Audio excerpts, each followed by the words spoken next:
So practice test 4, 5, well, it says 5.3 to 5.6 because there's one thing in here that we made sure that we covered twice. But again, we talked about it before Christmas break. I'm hoping after what we did yesterday, you guys will go, oh, I remember that now, but let's just wait and see, huh? Alrighty, number 1, right off the bat, there's our good old synthetic. Use the synthetic process to find p of negative 5. If p of x equals negative x cubed minus 2x squared plus 3x minus 1, of course you have to show all your work. Look at how much space there is in there, for goodness sake. So what are you going to do?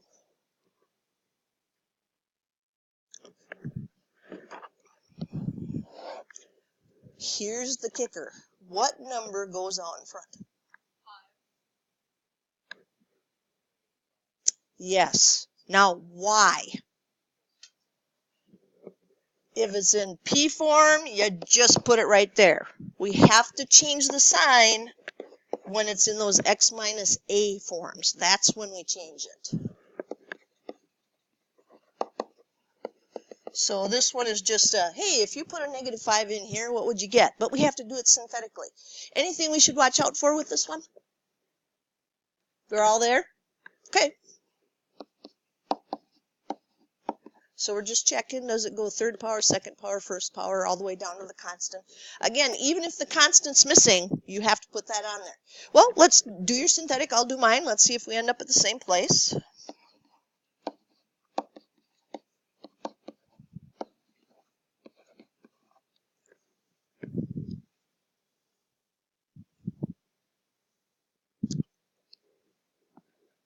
I didn't make the box. I didn't do the box on purpose because you have to tell me what the answer to this is.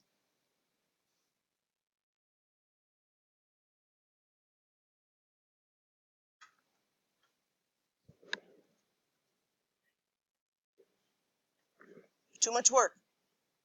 Because this just said, put a negative 5 into that. What do you get? Andrew? Yeah. This was the remainder theorem, where it told us this last number is the remainder. That's your answer. So when they say p of negative 5, that just means if you put a negative 5 into this, what would you get? And the remainder theorem said that last number right there, that's going to be our answer. So that's 59. And that's all the work you would have to show. Number 2, divide synthetically. Okay. What number should we put out front? 2. Yeah, because this is that x minus a format. Are they in order? Anything missing? Okay, good. You do your synthetic, I'll do mine, and then we'll come back together.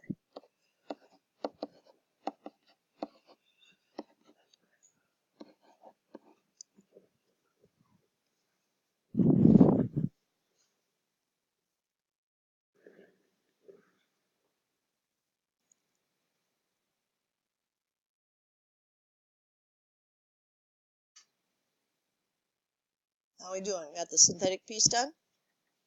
So now, obviously the answer to this is not 0, right? Because it wasn't asking us to do the same thing that the first problem asked us to do. So it said divide, which means we need to know what all of those little pieces do that we have left there. And we start with remainder to the right, and then we come backwards and say then it's constant xx squared. So this would be x squared minus 2x plus 2. And there's our answer. So when they say divide synthetically, they're asking us what polynomial would we get out of that.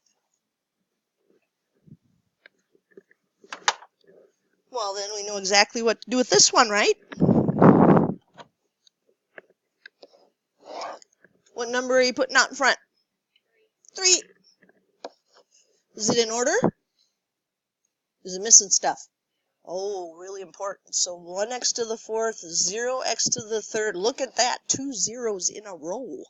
0x squared minus 4x and 2. So again, you do your synthetic, I'll do mine. Let's see where we end up.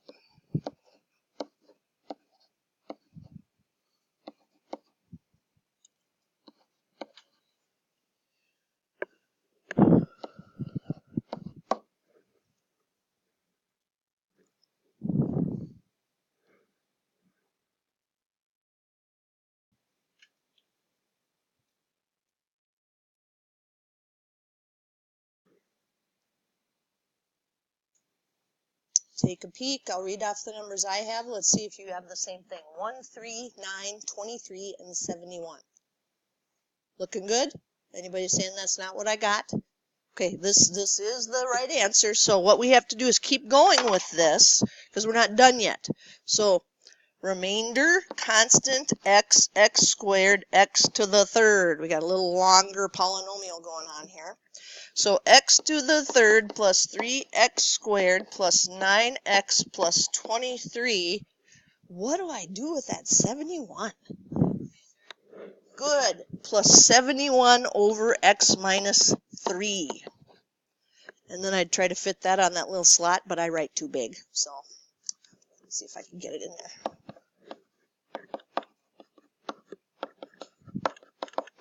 No, see, I'm even writing too big now. So if I write any smaller, then the people in back can't see it. But there it is. So synthetic division for the first 3 problems. Feeling pretty good? Okay. Can't do synthetic forever, but you know, why wouldn't we be able to do this one synthetically? Yeah, right here. This too, doggone it. Because if there's a number in front of the x, we can't do it synthetically. Well, they even gave us exactly what we have to do. You gotta divide this one with long division. Yeah. No, plus 71 over x minus 3. Yeah, because we have to add all of that as part of that polynomial. Anthony. If you put a big R, yes, absolutely. Yeah, because I think you do that in elementary school when you first start, but then they show you how you can write that as a fraction. Alrighty, well, let's give it a try, huh? Let's see what we remember. Ooh, I can't even read those powers on there. Are they clearer on your papers? Yeah, it's nice and clear on the papers. 2x to the third plus 9x squared plus 14x plus 5. Now, while I was writing that down, I was thinking, is there anything missing? Because if there's something missing, I better put a 0, blah, blah, blah there. But this had all of them. Alrighty, help me out. What's the focus when you do long division? Yeah, only the first term. So we have a 2x plus 1. We need a 2x to the third. Yes. To get 2x to be 2x to the third, we need that x squared. So that'll give me 2x to the third plus x squared. But I don't add those, do I? Yeah, change the signs and add because it's supposed to be subtraction. Well, this little x squared did its job. 2x to the third minus 2x to the third is gone, so I'm going to put my little x squared up there as part of my answer. And then 9x squared minus an x squared is 8x squared. Then what do? You got to bring down the next one, yeah. Oh, some of you are already ahead. And you start over. So, now we have a 2x. What does it need? It needs to be an 8x squared. So how do we get it there? A 4 and an x. Good. So that will give us 8x squared plus 4x. And we change the signs and add. And that little 4x did its job, so it better go right up there. Because when we subtract 8x squared minus 8x squared, we get 0. And then 14x minus 4x is 10x. And we, yep, bring that 5 down.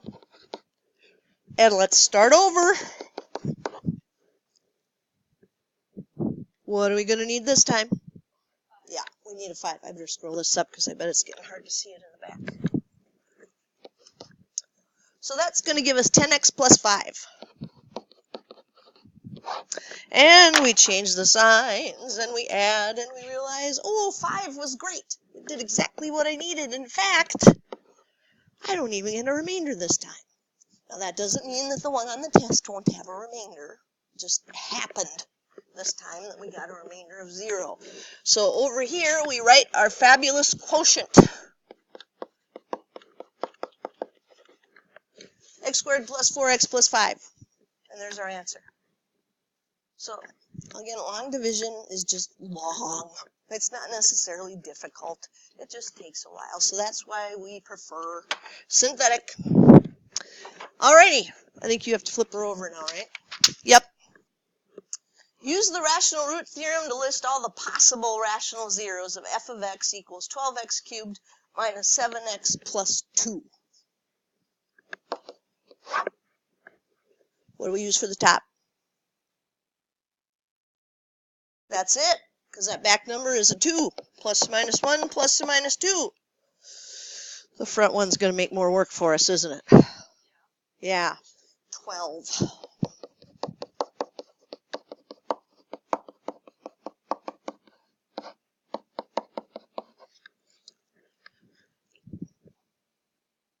And we can't just leave that, because we need the list. We need to say, this is what all the fractions would be. So first time through, I'd take this 1 and put it over the top of everything. So 1 divided by 1 is 1. 1 divided by 2 is 1/2. 1 divided by 3 is 1/3. 1 divided by 4 is 1/4. 1 divided by 6 is 1/6. 1 divided by 12 is 1/12. And I write too big, so I'm already on a second line here. But now I use the 1, and I remember, well, I didn't touch the 2 yet. So I've got to go back and do everything with the 2. So 2 over 1 is 2, but 2 over 2 is 1, and that's already in my list, so I'm not writing that down again. Then we'd have 2 over 3, and the next one would be 2 over 4, which is 1/2, and that's already on my list. I'm not writing that down again. And then I do 2 over 6. Hey, wait a second, that's 1/3. That's also on my list. And then I do 2/12, and that reduces to 1/6. Hey, I was done. I don't want to write them down twice. That's a waste of time. No. Yeah, it doesn't say, hey, find them all. It just says list all the possibles. So this makes sure that we know that you understand the rational root theorem, that it's just to list out all of those possibles and how you're going to get those. All right, 6 has a lot of space, which means it must take quite a few steps to do number 6. Find all the zeros of the following function. They must be verified mathematically. Show your work for credit. So, we're going to do the same thing we've done for the last 3 days. How many zeros will this have? Then we go after the possibles. What number are we using for the top of our fraction? 20. Ooh, let's see. 1, 2, 4, 5, 10, and 20. So we're grateful because on the bottom, what do? Just 1. Yeah, because this is a 1 in front of the x to the 4th. So what this tells me is I might not see them all with zoom 6, because it's possible they would go all the way out to 20.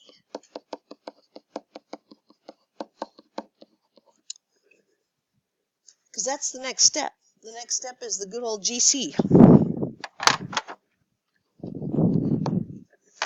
So we can find at least 2 nice ones, and then maybe have to do some work for 2 not so nice ones.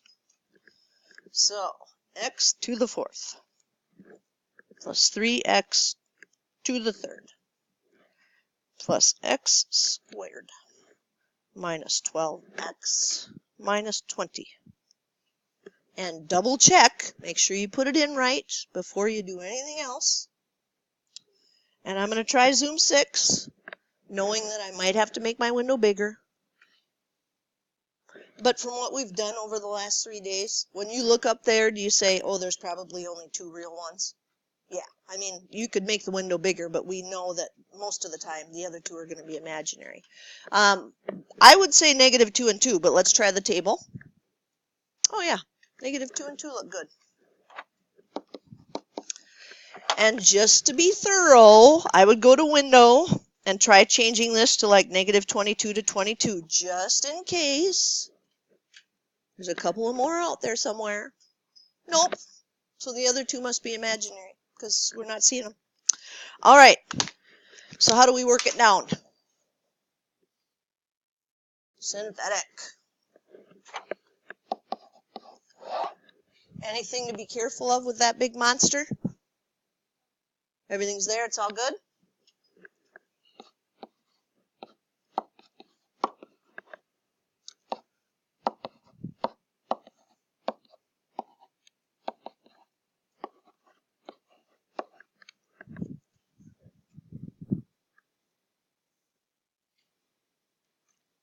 Double check me.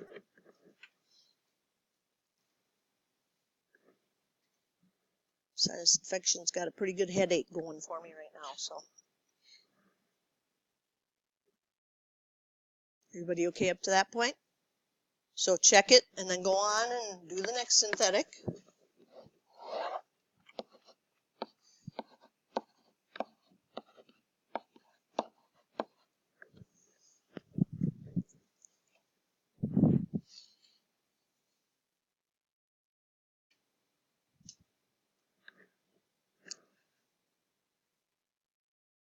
So far, so good? So let's write these two down because we want to have at least these two answers up there. But we know it was supposed to have 4. So there's got to be something down here that we can still do some math with. Remainder constant x squared. So we have x squared plus 3x plus 5. And we need to know when that equals 0. How do we find them? Yeah, we're going to do the quadratic formula because this is another one. I mean, I don't think we've seen one in the last 6 days of class that actually worked out nice with completing the square. So might as well just go with the quadratic formula.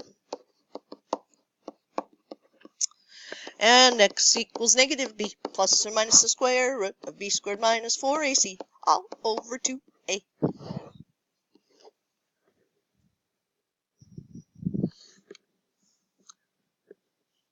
So we should expect a negative underneath that radical because we said if you can't see them, they're imaginary. So x equals negative 3 plus or minus the square root of, let's see, 4 times 1 is 4, 4 times 5 is 20, 9 minus 20, negative 11. Made my square root symbol too long. Can we leave that? No, because we have to show the I. But square root of 11, anything we can do about that? Nah, no perfect squares that go into that. So this isn't that big a deal.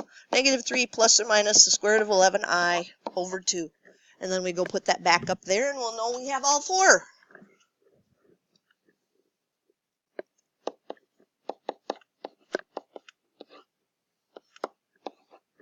Make sure you have your fraction bar so it's all over 2.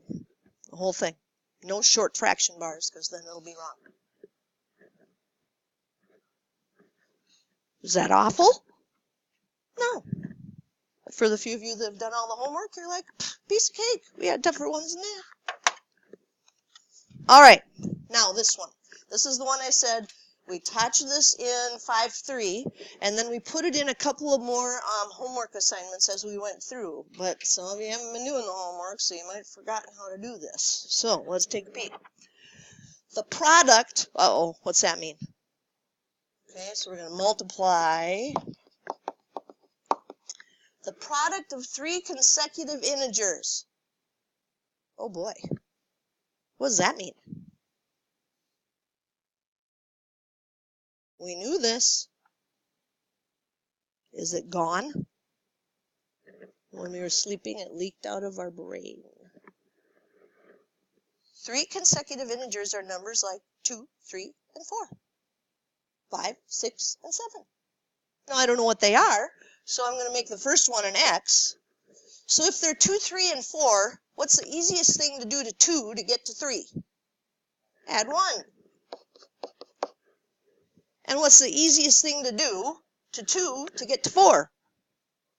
Add 2. There they are. So x plus 1, and x plus 2. And when I asked you about product, you said that was multiply. So if we multiply all of those together, It is 1,716.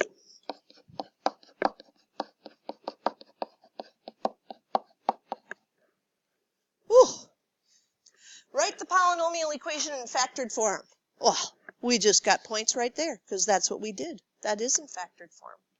Solve for the numbers. Oh, we're going to have to multiply this out. Got to get it all over on one side. So let's do x plus 1 times x plus 2.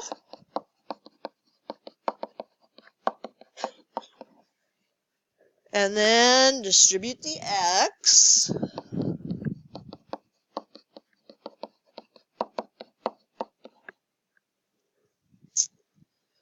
But I have one step, and then I can put it into my calculator and solve. What's the one step?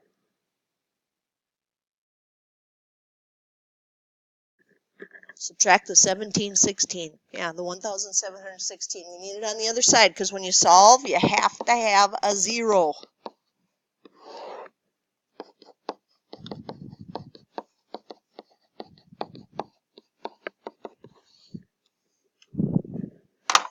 All right, calculator, don't fail us now. Help us find that smallest number.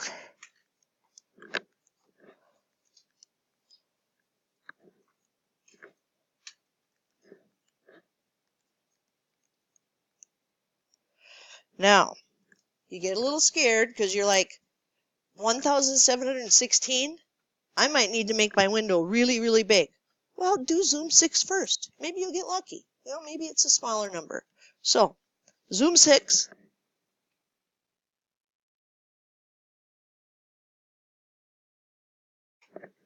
Is it a smaller number? No, because it's not 0 through 10.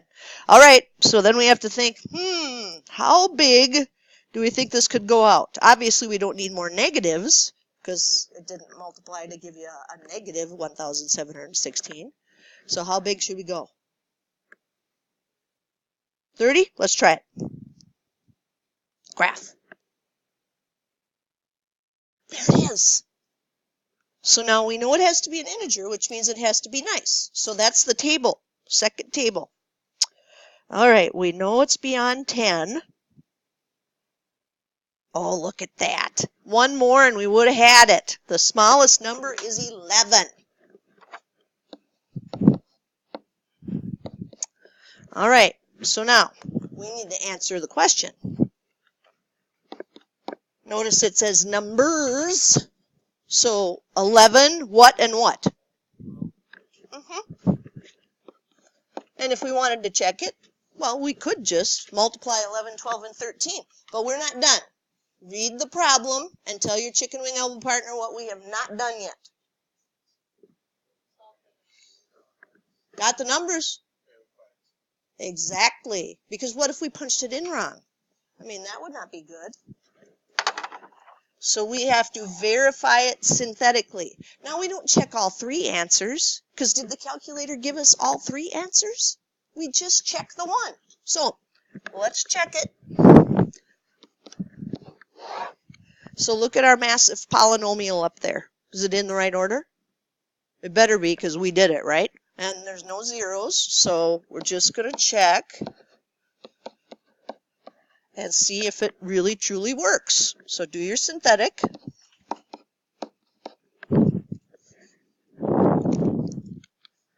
And we have bigger numbers, so yeah, I hear people clicking the calculators already.